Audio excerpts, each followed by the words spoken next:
Salam hörmətli izləyicilər, Neytral Zonada xoş gördük. Bu dəfəki mövzumuz Amerika-İran gərginliyi, Rusiya-Ukrayna müharibəsi və bizim regionla bağlı olacaq. Amerika-İran arasında gərginlik faktiki olaraq artan xəttlə davam eləyir və Amerika ən azından artıq demək olar ki, 3 aviadaşıyıcısını yaxın şərq istiqamətinə göndərib. Düzdür, onlardan biri Gerald Ford aviadaşıyıcısı hazırda təmir üçün dayanıb.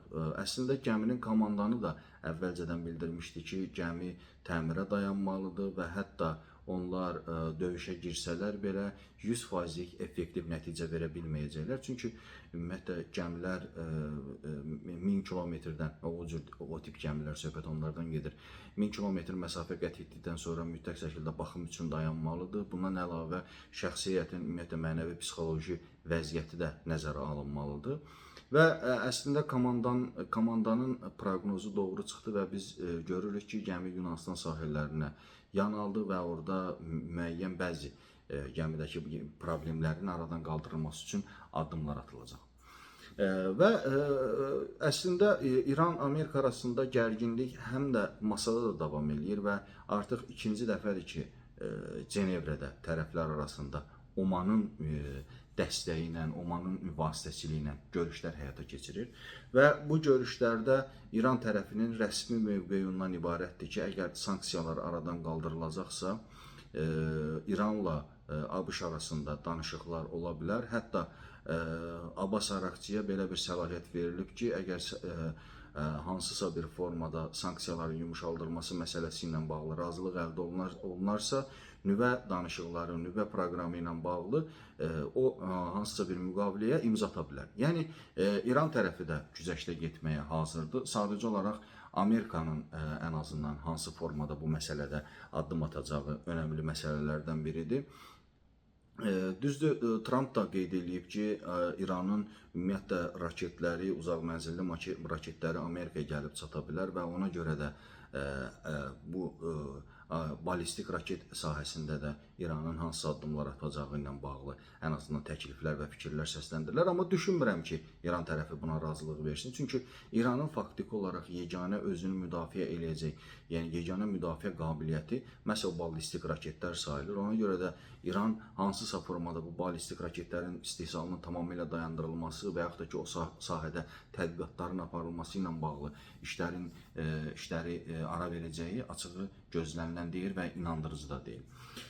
Və reallıq ondan ibarətdir ki, Amerika tərəfi yenidən İranı təhdid etməyə başlayıb və yaxud da ki, digər yerlərdə olduğu kimi, Əfqanistanda olduğu kimi, Suriyada olduğu kimi, İraqda olduğu kimi müxtəlif bəhanələr gətirirlər və indiki bəhanələr də ondan ibarətdir ki, İran nüvə silahı əldə edə bilər, ümumiyyətlə İran nüvə raketinə malik ola bilər. Amma bu da inandırıcı sayılmır. Həm İranın hərbi doktrinası, həm də İranın ali dini liderinin fətvası buna imkan vermir və İran tərəfi də ona görə rahatlıqla bu məsələdə razılıq verməyə çalışırlar ki, çünki İranın hərbi doktrinası və ali dini liderin fətvası var ki, onlar nüvəni yalnız dinc yol üçün istifadə edəcəklər, dinc məqsədlər üçün istifadə edəcəklər. Ona görə də indiki mərhələdə Amerika sadəcə olaraq müxtəlif bəhanələrlə,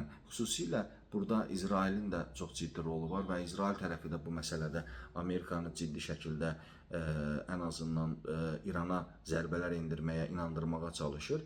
Amma Amerika tərəfi də fikirləşir və əslində bütün hərbi ekspertlər, bütün bu sahəni araşdıranlar da bilir ki, bu zərbələrin qarşılığı da olacaq və qarşılıq hesab edirəm ki, Amerika üçün də müəyyən problemlər yarada biləcək və xüsusilə İsrail üçün də müəyyən problemlər yaradacaq. Ona görə də indiki mərhələdə hesab edirəm ki, yumşalmaya getmək və gərginliyin bir qədər yumşaldılması, hətta deyərdim ki, zərbələrin endirilməməsi ilə bağlı hansısa bir formada razılığın əldə edilməsi ehtimalı var.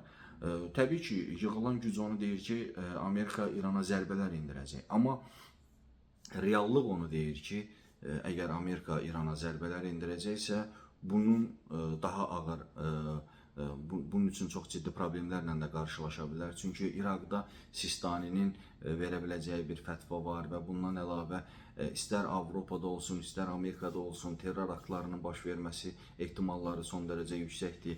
Yəni bu məsələyə bir qədər geniş masштabdan baxanda biz görürük ki, İranın əli o qədər də zəif deyil və nəzərə almaq lazımdır ki, burada Rusiya faktoru var, Çin faktoru var və bütün bunlar onu göstərir ki, İran yəni sözdə dirəniş göstərmir. İran həm də əməldə Amerikaya qarşı bir dirənişin içərisindədir.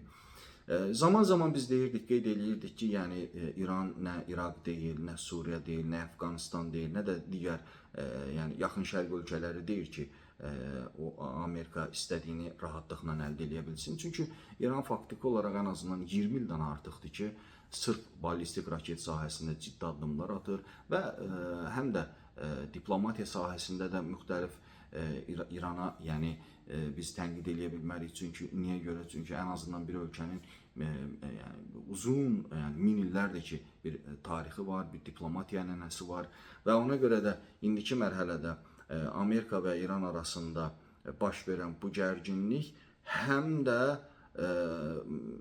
bir maraqlıdır və izləmək üçün, ümumiyyətlə bu prosesləri şahid olmaq üçün hesab edirəm ki, çox maraqlı prosesdir və bu proseslərdən ciddi şəkildə dərs çıxartmaq lazımdır. Rusiya-Ukrayna müharibəsinə gəldikdə isə biz Rusiya-Ukrayna müharibəsinin faktiki olaraq sürünən bir müharibə şəklində davam etdiyinin şahid oluruq. Rusiya təbii ki, öz şərtlərindən geri addım atmır, Donbasla bağlı fikri konkretdir və Rusiya ümumiyyətlə həm eyni zamanda Donbasla yanaşı Zaporojye istiqamətində irəliləməkdədir və Rusiya ümumiyyətlə çalışır ki, Zaporojye vilayətini də tamamilə nəzarətinə götürsün və bu müharibədən hansısa bir formada qalib ayrılsın. Düşünürəm ki, hələ ki indiki mərhələdə onu qeyd eləmək lazımdır ki, Rusiyanın və eyni zamanda elə Ukraynanın da hələ ki tükənmir və ona görə də biz bu müharibənin, biz bu toqquşmaların hələ bir müddətə davam edəcəyini şahid olacağıq. Faktiki olaraq heç bir dövlət, yəni Amerika super güc deyirlər də, amma Amerikanın belə bu müharibəni dayandırmaq gücü xaricindədir. Və ona görə də indiki mərhələdə müharibənin dayandırılması açığı o qədər də inandırıcı deyil və müharibənin bu şəkildə bir müddətdə davam edəcəyini görəcəyik və əslində Rusiya həm də bu tip əməliyyatları, yəni faktiki olaraq həyata keçirdiyi əməliyyatları daha çox davam elətdirəcək və o zamana qədər ki, Ukrayna tərəfi ya təslim olacaq və yaxud da ki, Rusiyanın şərtlərini qəbul edəcək. Bu da hələ ki real variant deyil, çünki faktiki olaraq Ukraynaya dəstək verən ölkələr var. Avropa İttifaqı tam şəkildə dəstək verə bilmir, çünki onlar tam dəstək vermək üçün mütləq şəkildə bir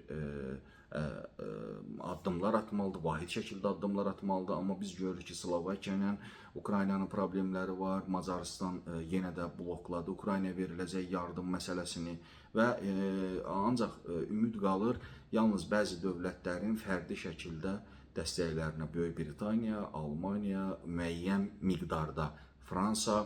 Amma bunun da sona qədər davam edəcəyini açığı gözləmək olmaz. Amerika isə çox maraqlıdır. Amerika əslində bu müharibədən qalib çıxanlardan, yəni qazananlardan biridir. Çünki Trump administrasiyası raketləri və ümumiyyətlə verdiyi heç bir silah sursatın hamısının pulunu alır və Avropadan pulunu alır, Ukraynaya satır.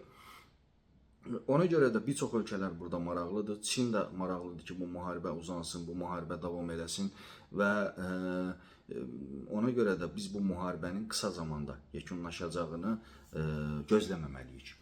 O ki qaldı bu tip müharibələrin bizim regionuna təsirinə. Cənub qonşumuz, yəni Amerika ilə bir gərginlik içərisindədir. Şimal qonşumuz məlum məsələ Ukrayna müharibəsinin içərisindədir və hər ikisi çətin vəziyyətdədir və təbii ki, bu iki qonşunun müharibənin içərisində olması və müharibənin davam etməsi regiona da təsirsiz ötüşmür və regionda da əslində hansı bir prosesləri istənilən bir formada aparmaq mümkün deyil. Bunun əsas səbəblərindən biri odur ki, məsələn, Rusiya-Ukrayna müharibəsinin nəticəsinin nə olacağını heç kim proqnoz eləyə bilmir və ona görə də misal üçün Azərbaycan və yaxud Gürcüstan və yaxud Ermənistan bu ölkələrin necə addım atacağı da yəni şübhəlidir. Çünki bu ölkələr belə konkret bilmirlər ki, məsələn mən düşünürəm ki, məsələn əmin olsalar ki, Rusiya bu müharibədən tamamilə qalib çıxacaq, bu ölkələr tamamilə fərqli addım atacaq.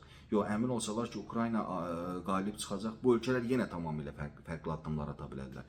Ona görə də indiki mərhələdə hesab edirəm ki, bütün addımlar oturur, hesablanılır və burada bu proqnozlaşdırılır. Amma yenə deyirəm, proqnozlaşdırmaq və planlaşdırmaq həmişə 100%lik nəticə vermir və ona görə də Rusiyanın o müharibədən qalib çıxma ehtimalını nəzərə alsaq, bu regionla bağlı da Rusiyanın yönünü çevirə bilər və bu regionda da ağır proseslərin olma ehtimalı mümkün variantdır və xüsusən Xəzər hövzəsində və xüsusən Qazaxıstanla bağlı da müəyyən proseslərin olma ehtimalı son dərəcə yüksək göstərilir və yüksək göstərilir hətta.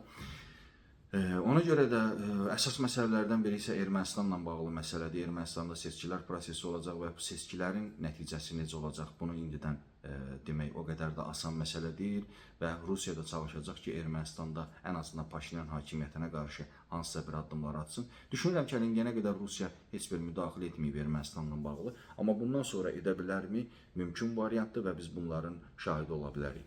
Yəni görünən odur ki, 2026-cı il və ümumiyyətlə görünən odur ki, bu proseslər regiona yaxşı heç nə vəd etmir. Region deyərdim ki, bəlkə tarixində ən ağır və ən çətin dönəmlərini yaşayacaq və hətta deyərdim ki, region hələ tarixində bu qədər təhdid altında bəlkə də olmamışdır. İzlədiyiniz üçün təşəkkür edirəm. Sağ olun, var olun.